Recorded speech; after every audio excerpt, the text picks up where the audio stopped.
You think you're ready to go to college, huh? After all, after graduating high school, you're excited to be independent, make your own choices. But life isn't full of sugar, spice, and everything nice, my friend, because college can be a train wreck. And in case you don't know why, then let me tell you. You see, a common phenomenon college freshmen face is the freshman 15.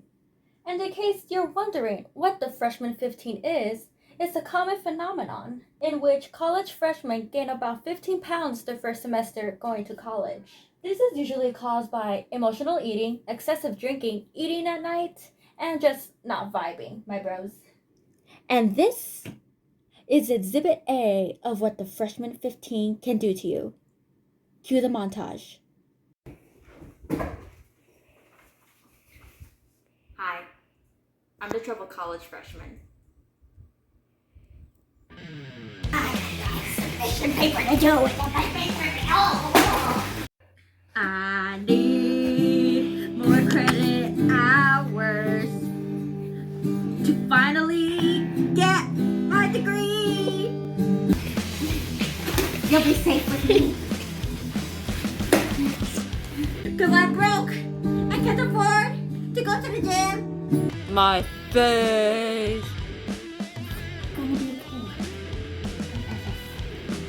I used to be fit in high school. Now I gained 8 pounds off of the week alone of eating ramen noodles. And I'm going crazy. And I'm missing care about my body. We're gonna work together and get that midterm turned in. This is what happens when you eat too much ramen. I haven't had sleep in 72 hours, but whatever it takes to get the work done, huh? Hey, her name is Patty. Nice to meet you. But never fear, I provide solutions. In this video, I will give you food tips on how you can avoid the freshman 15. And this is starting now. Hello everyone. If any of you are wondering why I'm switching to voiceover instead of continuing on with the video, well, it's because the video files kept on getting corrupted. So this was the next best option. Ah, oui, video. You never fail to surprise me. Now, the first thing to consider when buying your groceries for your luxurious college campus experience is to make sure you know to buy food from your local grocery store. I know, it might seem more convenient to go to your on-campus convenience stores, but these stores are normally similar to gas station stores where they only have such a limited amount of food, not to mention that they're typically overpriced. It'd be much more affordable for you to visit a grocery store off-campus to get what you need. The foods that we'll be recommending will cover 3 general principles. They're bought more in bulk at a cheaper price, offer a variety of ways to eat them, and don't require a stovetop, since I know most college dorms don't have kitchens except for those that have more of an apartment-style complex. And with that being said, let's get started. The first thing I recommend buying are potatoes, whether they're white or sweet. Potatoes are normally bought in bulk for around $2 or $3 a bag, so it's not too rough of an expense as a college student. Secondly, potatoes are full of nutrients, including antioxidants, which help improve your cardiovascular system and your digestive health. Potatoes are also filling and customizable. You can have them mashed, loaded, or as a side dish to a meal you're already having. As long as you're not constantly adding too much salt or butter to your potato, eating them on a regular basis will benefit your health. So be sure to add potatoes to your struggling shopping list. Next up are frozen produce, including your vegetables and your fruits. Now, people typically say that frozen produce contain less nutritional value than fresh produce, which is a big reason why they don't consider them as healthy. Well, let me tell you, my friend, that this is nothing to be scared of. According to Healthline,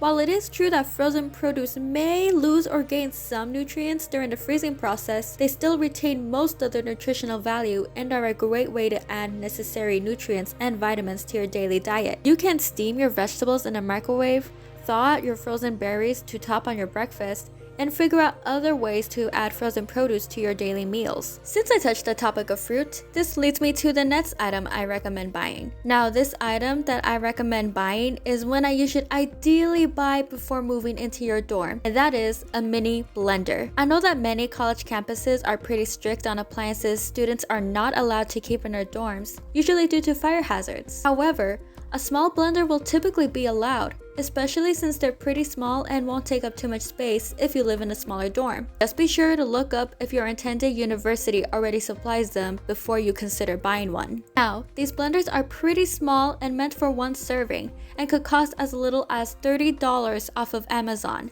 If you are craving a fruit smoothie for either breakfast or a snack, blender is definitely something to consider having available for you. Not only are smoothies a healthy and delicious way of having breakfast or a snack, they are also very customizable. You get to choose which fruits you want, whether you want to add some sort of protein, and get to add in your own fun ingredients. The choice is yours. Out of the way, milkshakes! Smoothies are the sweet, crave-busting blended drink to go to. Next tip. It may not be ideal to buy meat from your local grocery store, as they can take up too much space in your dorm and can be pretty costly. Especially if you're living a vegetarian diet, meat would not be the go-to protein. Instead, I recommend getting canned protein. Granted, this may not sound like the most nutritious option, but you still need to keep protein essential in your diet. Protein helps your body function the way that it should and increases your muscle mass and strength. It also provides you with the energy you need, especially for when you have to walk all over your college campus.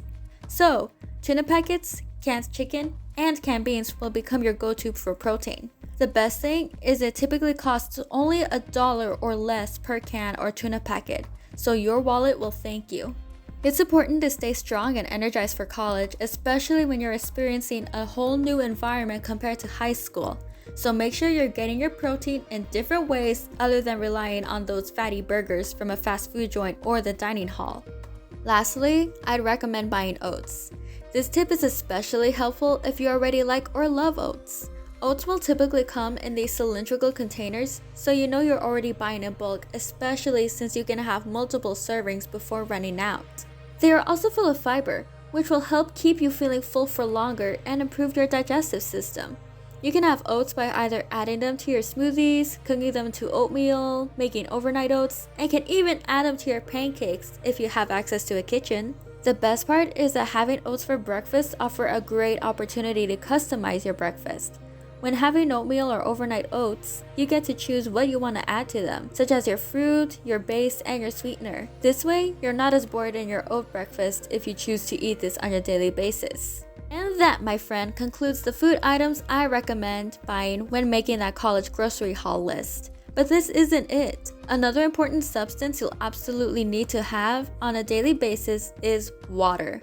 While this may seem obvious, you'd be surprised to know that many people don't drink enough water every day. I've tested my friends a few days ago asking them if they drank enough water that day, with the common responses being, no, I had 2 cups, and do lemonade and tea count? So, let's have some fascinating subliminal messages of water to get you motivated to stay hydrated. To be sure to prioritize water in your daily diet, I recommend buying a Brita water filter. I'm talking about those pitchers where the water filters out as you pour out your cup, which can cost as little as $20 at your local Walmart, so no need to fear going completely broke to stay hydrated. Not only is this a more environmentally friendly option as opposed to buying plastic water bottles all the time, but you can also enjoy your college tap water as it becomes more filtered. Along with that, I recommend buying a large reusable water bottle for you to keep at all times. Given that the Visco Girl trend was a thing, I'm sure you're already familiar with hydro flasks. So that's the type of size you can aim for. Remember, it's important to stay hydrated, especially when walking all over campus during the months where the weather can get pretty hot. Another tip is to get into the habit of drinking water with every meal. It might be tempting to reach for that soda or juice instead, but once you start drinking water with your meals, the habit becomes easier. Water offers many health benefits, including keeping your skin healthy, and that's only one benefit out of the 15 benefits Medical News Today lists out. So be sure to hydrate not only when you feel thirsty in order to get the most out of water. And finally, this last tip could be a game changer in helping you beat the freshman 15, and that is, if you think you feel hungry, especially if you've already eaten, drink water instead and wait for 10 to 20 minutes to see if the hunger has left you. Often, our brains are tricked into thinking we're hungry when we're just dehydrated, so we'll often eat whatever we have in our pantry, which can factor into weight gain if overindulging occurs. By keeping this tip in mind, I'm sure you'll feel so much better than you would if you were to just binge on every snack you own at 1 in the morning. So the bottom line here is to stay hydrated. Your body will thank you. Now, after sharing these tips with you, I know that it's not enough for me to tell you what you should eat when you're in college. The real test is to show that this works. So I scoured the internet for as many dorm-friendly meals and recipes I can use while also using the tips I suggested. I wanted to see how well these tips would work if I were already living in a college dorm. So here's what happened. Cue the music!